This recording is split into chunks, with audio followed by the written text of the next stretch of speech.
नमस्कार दोस्तों, आज हम लेसन प्लान यानी पाठ योजना को देखेंगे। आज का हमारा विषय है गृह विज्ञान यानी होम साइंस और आज का हमारा टॉपिक यानी प्रकरण रहेगा उपभोक्ता शिक्षा। तो जब भी लेसन प्लान बनाते हैं तो सबसे पहले विद्यालय का नाम लिखते हैं। आप किस विद्यालय में पढ़ाने जा रहे हैं, छात्र, अध्यापक या अध्यापिका आप जो भी हैं अपना नाम लिखेंगे। फिर क्रमांक आपका क्या है, विषय गृह विज्ञान, प्रकरण यानी कि आज का हमारा टॉपिक है, जिस टॉपिक पे मुझे पढ़ाना है वो है उपभोक्ता शिक्षा। वर्ग क्लास 10th के लिए है, अवधि 40 मिनट और किस घंटे में आपको पढ़ाना है वो यहाँ पर लिखेंगे। तो यहाँ हो जाएगा प्रथम, बाकी डेट डालेंगे और सत्र, कौन सा सत्र चल रहा है। समान उद्देश्य विषय से संबंधित होता है, जबकि विशिष्ट उद्देश्य हमारा टॉपिक, जिस टॉपिक को मुझे पढ़ाना है उससे संबंधित होता है। तो पहला है छात्राओं में गृह विज्ञान विषय के प्रति रुचि उत्पन्न करना। दूसरा, छात्राओं में रचनात्मक विधि का विकास करना। और तीसरा, छात्राओं में मानसिक शक्तियों का विकास करना। और छात्राओं में घरेलू कार्यों के प्रति रुचि उत्पन्न करना। पांचवा, छात्राओं को गृह विज्ञान का दैनिक जीवन में महत्व बताना। उसके बाद विशिष्ट उद्देश्य देखेंगे जो हमारा प्रकरण से संबंधित होता है। पहला हो गया छात्राओं को उपभोक्ता शिक्षा के बारे में जानकारी देना। दूसरा, छात्राएं उपभोक्ता शिक्षा के बारे में विचार विमर्श कर सकेंगी। तीसरा, छात्राओं को उपभोक्ता शिक्षा से संबंधित विषयों से अवगत कराना। चौथा, छात्राएं उपभोक्ता शिक्षा के महत्वता को समझ सकेंगे। पांचवा, छात्राएं उपभोक्ता शिक्षा के बारे में बता सकेंगे तथा और लोगों को भी जागरूक कर सकेंगे। उसके बाद आता है हमारा सहायक शिक्षण सामग्री। पढ़ाने के दौरान किन किन सामग्री का प्रयोग किया जाएगा वो चीज़ें यहाँ पर लिखेंगे। चौक, डस्टर, पॉइंटर, चार्ट, श्यामपट्ट, अन्य शिक्षण सहायक सामग्री। शिक्षण विधि, तो शिक्षण की अनेक विधियां हैं, लेकिन यहाँ पर व्याख्यान एवं प्रश्नोत्तर विधि का प्रयोग किया गया है। और पूर्व ज्ञान में हो जाएगा कि छात्राएं उपभोक्ता शिक्षा के बारे में सामान्य जानकारी रखती हैं। वर्ग व्यवस्था, छात्र अध्यापिका अपनी सुविधा के अनुसार वर्ग को व्यवस्थित करेंगे।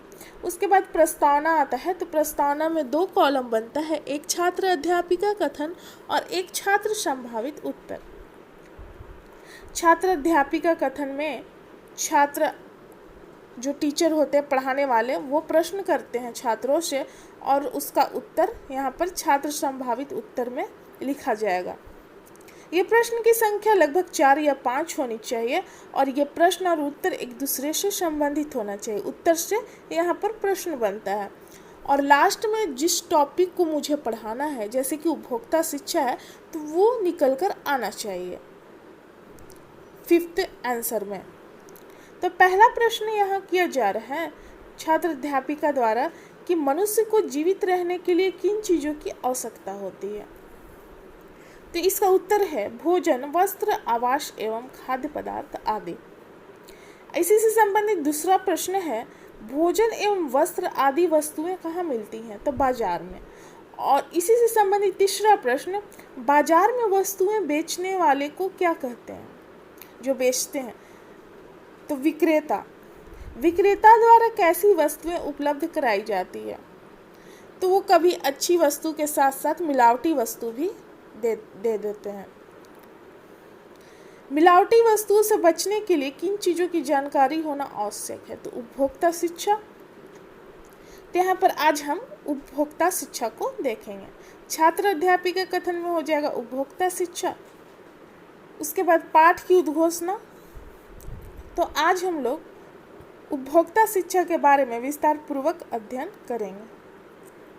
उसके बाद अगला पेज आते हैं, 4 कॉलम यहाँ पर बनता है। प्रस्तुतिकरण, तो एक शिक्षण बिंदु हो जाएगा, यानी कि हमारा टॉपिक जो पढ़ाना है उसमें। और छात्र अध्यापिका क्रियाशीलता, यानी कि जो पढ़ा रहे हैं उनके द्वारा किस प्रकार की यहाँ पर व्याख्यान दिया जा रहा है। छात्र क्रियाशीलन, छात्रों का व्यवहार यहाँ पर किस प्रकार का है वो लिखते हैं, और श्यामपट्ट कार्य यानी कि मुख्य बिंदुओं को जो ब्लैक बोर्ड पर लिखा जाता है उस चीज़ को यहाँ पर डालेंगे। तो सबसे पहले देख लेते हैं उपभोक्ता शिक्षा, उसका परिचय। ज़्यादा लंबा नहीं करेंगे यहाँ पर। उपभोक्ता वर्ग को उसके अधिकारों, उनके अधिकार एवं कर्तव्य से अवगत कराना ही उपभोक्ता शिक्षा कहलाता है। यानी कि जो उनके हक में अधिकार और कर्तव्य है उससे संबंधित उनको जानकारी देना उपभोक्ता शिक्षा कहलाता है। पारिवारिक और सामाजिक दायित्व निर्वाह के लिए यह शिक्षा आवश्यक होता है।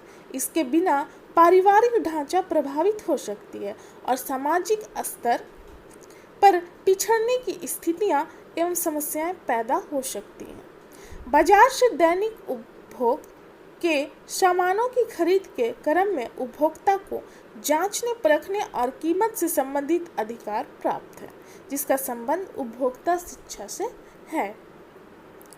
अब इसी से संबंधित जो व्याख्या दिया गया प्रश्न किया जाता है, जिसे बोधात्मक प्रश्न के नाम से जाना जाता है। तो उपभोक्ता शिक्षा क्या है?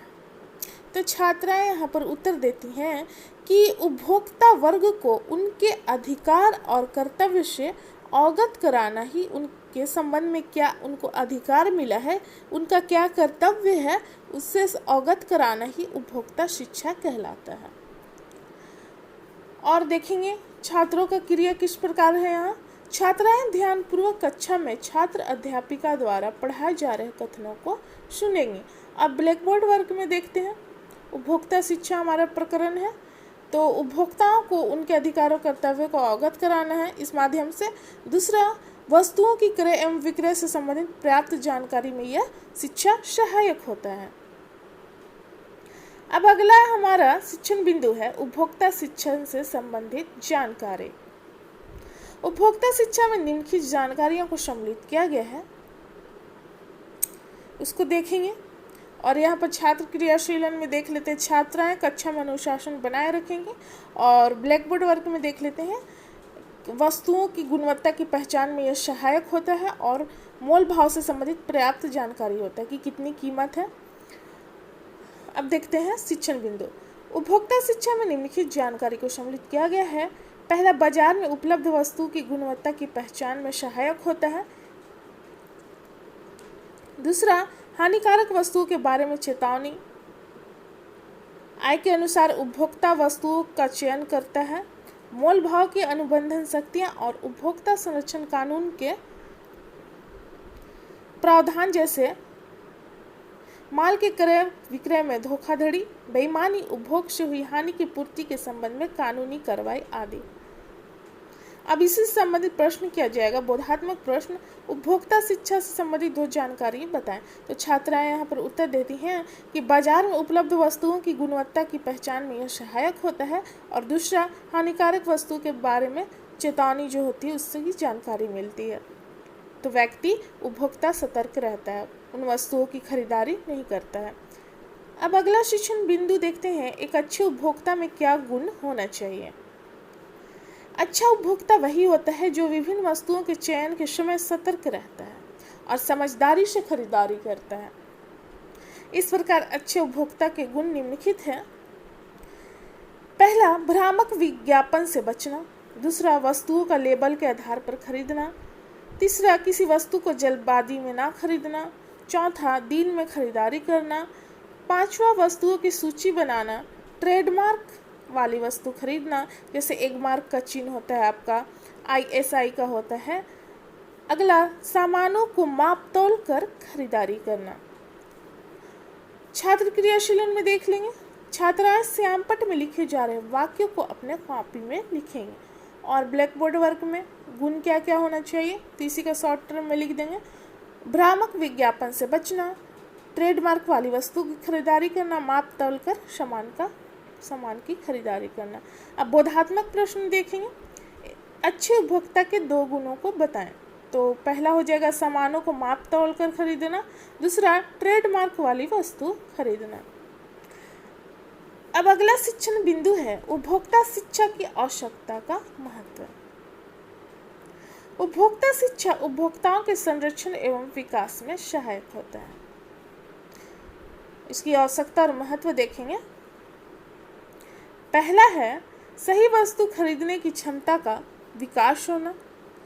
उपभोक्ता शिक्षा से सही वस्तु या सेवा की खरीदने की क्षमता का विकास होता है, क्योंकि उपभोक्ता शिक्षा के माध्यम से व्यक्ति को संपूर्ण जानकारी होती है कि कैसी वस्तु खरीदना है और किस प्रकार की वस्तु की खरीदारी नहीं करनी है।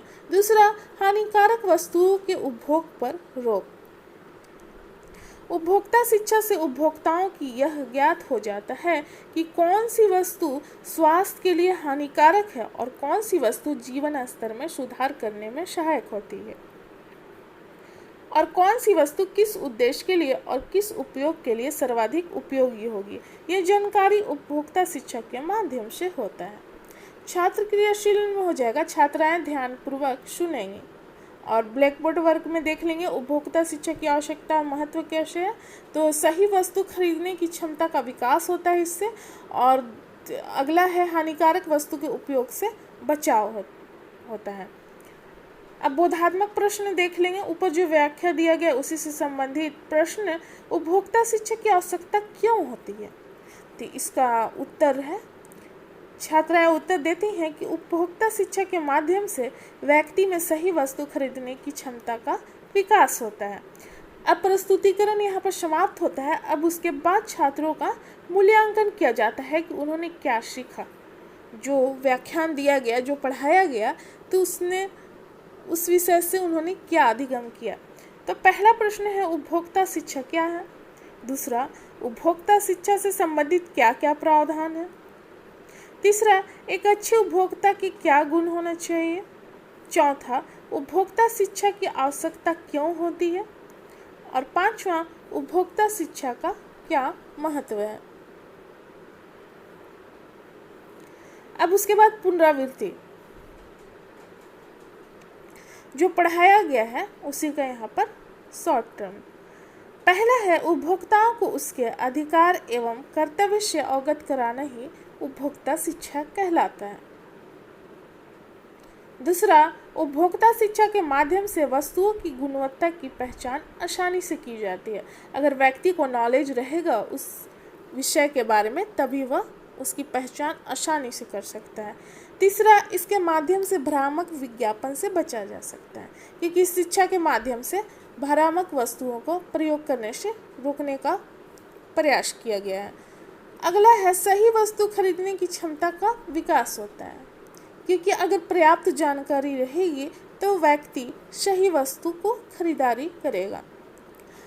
यहाँ पर मूल्यांकन हो गया, पुनरावृत्ति हो गया। अब उसके बाद गृह कार्य, बच्चों को होमवर्क दिया जाता है। इनकी संख्या कम से कम 2 होनी चाहिए और ये प्रश्न थोड़ा कठिन होना चाहिए। अगर हल्के प्रश्न दे दिया जाएगा तो छात्र वहीं पर बना लेंगे, होमवर्क का कोई अर्थ ही नहीं रहेगा। तो पहला प्रश्न है उपभोक्ता शिक्षा को परिभाषित करें।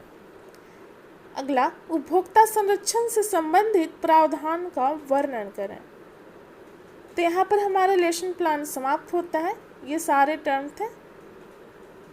धन्यवाद, मिलते हैं अगले वीडियो में।